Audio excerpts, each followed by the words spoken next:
오늘도 연이어서 잠언 말씀을 묵상하게 됩니다.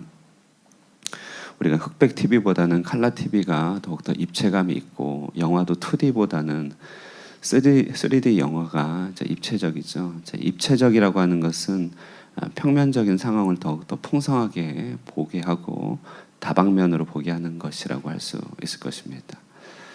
우리 잠언을 이렇게 접하다 보면요, 잠언은 지혜라고 하는 것의 속성이라든지 또 지혜의 여러 양태들을 입체적으로 보여주려고 한다는 사실을 우리가 깨닫게 됩니다.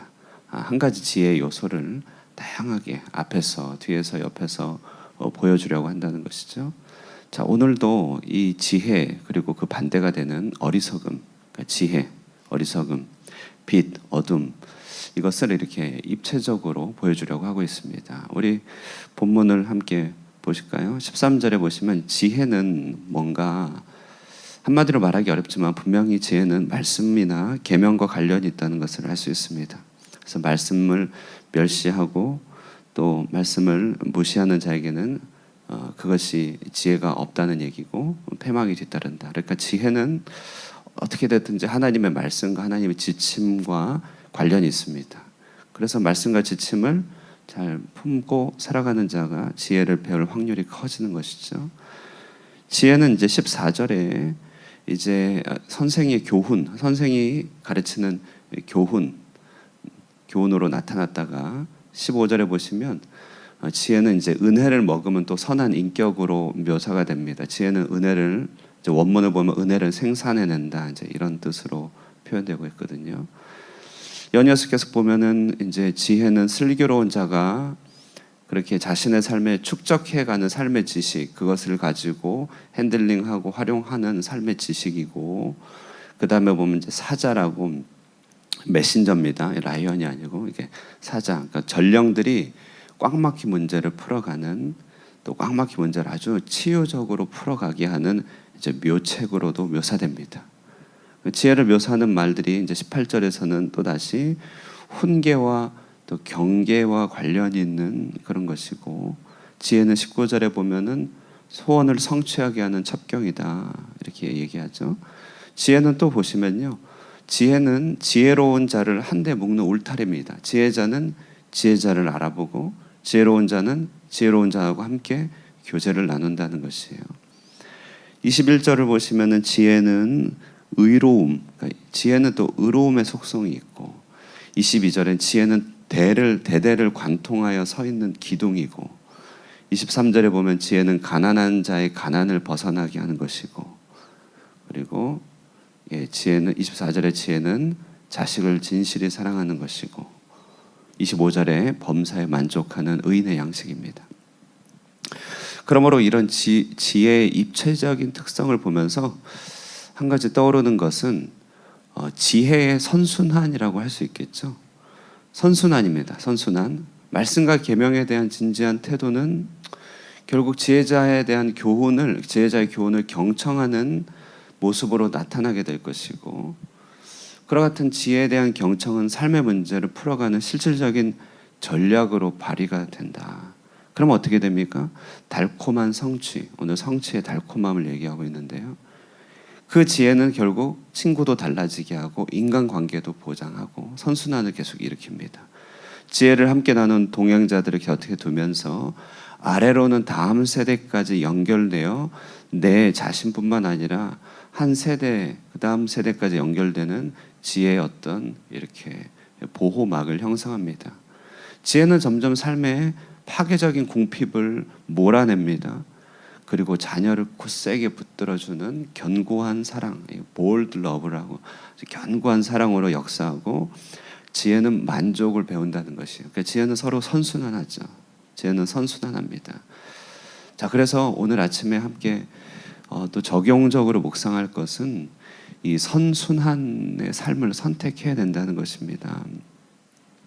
선순환은 우리가 산발적으로 행동을 택하는 것이 아니라 내 어떤 행동이 다음 행동을 위한 계단이 됨을 아는 것이죠. 한 가지 일의 긍정적인 요소가 연쇄적으로 상호 부조함을 알면서 행동하는 것입니다. 그래서 어떤 행동을 할 때 앞뒤를 연결시키면서 행동하는 게 선순환인데, 선순환의 대표적인 사례는 복리라고 해요. 복리. 매월 불입하는 금액이 이자에 이자를 더해가면서 가파른 성장을 보이는, 이게 이제 복리잖아요. 복리. 그래서 이제 이런 식으로 지혜로운 도시 개발을 하게 되면 어떤 동네에서는 도시가 발전하면서 공장이 시내에 있을 수가 없습니다. 그래서 대거 폐쇄를 시킵니다. 그러면 이제 여기에 이제 철거하고 건물을 세우기도 하지만, 지혜로운 도시 개발 가운데서는요, 이 공장 단지를 내버려 두고 거기다 예술촌이나 미술관으로 바꾸는 일들을 이렇게 합니다. 그러면 이름 없는 예술인들이 진출할 수 있는 그런 장이 되죠. 장이 되고, 그 예술 단지로 인해 동네가 공장이 있던 동네니까 좀 낙후됐을 거잖아요. 근데 그 동네의 명성이 확 올라가는 그런 도시 개발이 이제 있습니다. 이제 그런 동네를 종종 보곤 해요. 또 다른 예로는, 선순환의 또 다른 예로는, 어느 지역의 길이나 다리를 내면 낼수록, 다리가 잘 나면 시간이 갈수록 물동량이 늘어나는 거잖아요. 저는 인천공항이 만들어졌던 그 시점부터 아주 가까이서 좀 지켜봤는데요. 처음에 인천공항을 넘어가는 다리 하나밖에 없었습니다. 영종대교. 가다 보면 위아래 2층으로 되어 있는 다리인데요. 그 영종대교를 이렇게 움직이는 그 거리의 황량함은 이루 말할 수가 없었습니다. 너무너무 차가 없었어요. 그런데 어느덧 다리 하나로는 부족해서 인천대교를 놓고, 지금은 더 나아가 인천 청라 앞에 또 다른 다리를 놓는다고 그래요. 지혜를 따른다고 하는 것은 이제 이런 일들이라고 할 수 있겠죠. 죄송합니다.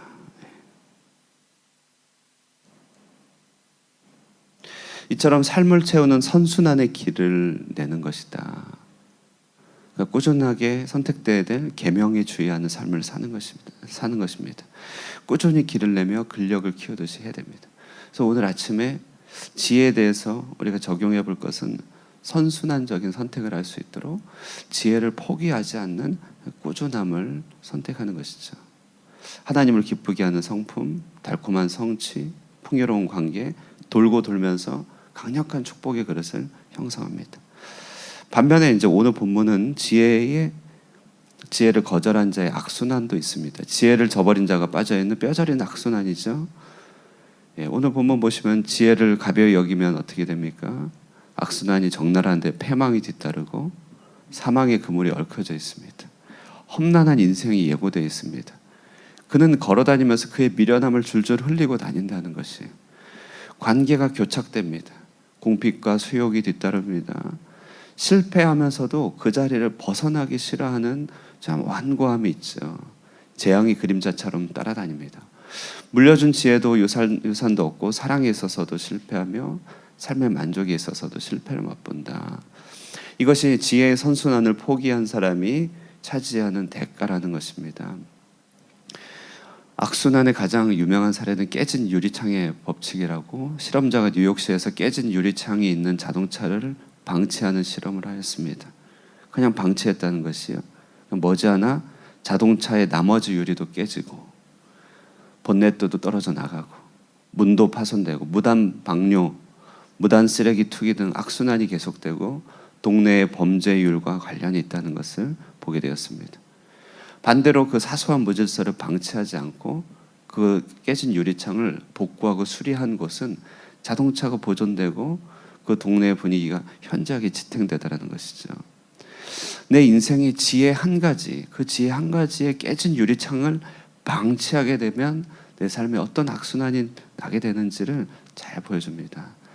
자, 그러므로요, 우리는요 이렇게 선택해야 되는 것이죠. 병든 자가 매일 약을 먹는 것 같이 지혜를 꾸준하게 선택하고 있다는 사실을 내가 인지하면서 살아야 됩니다. 건강을 추구하는 자들은 매일 운동을 합니다. 매일 식이요법을 합니다. 왜냐하면 그것이 내 건강을 유지한다는 것을 너무 잘 알기 때문이죠. 꼭 마찬가지로 삶에서 내가 신앙적 지혜를 선택하고 있다, 하나님께 순종하고 있다, 이것을 마치 불입하듯이 일수로 불입하듯이, 정말 일수로 불입하듯이 그렇게 지혜를 선택된 자에게는 선순환이 따를 것이다 이렇게 얘기하고 있습니다. 오늘 아침에 우리 삶의 결단을 하면 좋겠습니다. 이렇게 지혜를 방치하고 가볍게 여기는 마음이 혹시 내 마음에 있지 않는가? 지혜가 이처럼 엄청난 선순환으로 역사하고 있다는 사실에 대한 지혜를 내가 알고 있는가? 혹이라도 내 삶에 지혜를 방치하거나 가벼이 여김으로 지혜가 내 삶을 채워주는 은혜의 역사들을 맛보지 못한 채 그때그때마다의 산발적인 행동으로 하나님이 역사할 기회들을 내 삶 속에서 놓치고 있지는 않는지 돌아보시면서요. 온전한 지혜의 선순환을 택하기로 결단하는 오늘 하루가 되기를 주님의 이름으로 축원드립니다. 기도하겠습니다. 살아계신 하나님 아버지, 오늘 아침에도 우리 하나님께서 잠언의 말씀으로 지혜를 보여주심을 묵상하게 됩니다. 지혜가 삶의 많은 것들과 결부되어 우리로 하여금 하나님 나라의 풍성하고 또 입체적인 것들을 누리게 하심을 바라보게 됩니다. 오늘 하루 포기하지 않고 주님을 의지하여 선택한 지혜들이 하루하루 우리 삶 속에 축적되며 하나님의 크신 은총으로 우리에게 보상되는 것들을 바라보게 됩니다. 하나님, 그러므로 오늘 하루 지혜를 선택하며 살게 하여 주시옵소서. 하나님, 삶의 선택의 순간마다 하나님의 지혜를 구하며 꾸준함을 가지고 지혜를 택하며 살아갈 수 있게 하여 주시옵소서. 우리 마음속에 하나님 어리석음을 택하며 지혜를 하나님 포기하고자 하는 마음들을 붙들어 주셔서 주님을 바라보며 항상 하나님께 속한 것을 택하게 하여 주시고, 그와 같은 택함들이 하나님 나라 안에서 어떠한 풍성함으로 다가오는지를 목도하며 기뻐하며 즐거워하며 하나님을 찬미하는 삶을 살아가게 하여 주시옵소서. 사랑하는 우리 하늘꿈 교회가 또 우리 성도들이 이와 같은 지혜에 보고 지혜의 사람들이 되게 하여 주시고, 오늘도 그와 같이 하나님의 지혜로 역사하는 하나님과 충만히 교제하는 하루를 보낼 수 있도록 인도하여 주시옵소서. 이 아침에도 선하신 하나님께서 우리 가운데 성령으로 강림하시며 기도 가운데 우리와 하나님 깊은 교제를 나눠주시기를 바랍니다. 함께하여 주실 주님을 기대하고 살아계신 예수님의 이름으로 기도드리옵나이다. 아멘. 아멘. 예, 우리 오늘 하루를 주님 앞에 부탁드리면서 기도하시고요. 우리 성도들을 위하여 기도하시고 교회를 위하여 기도하시고 돌아가도록 하겠습니다. 기도하겠습니다.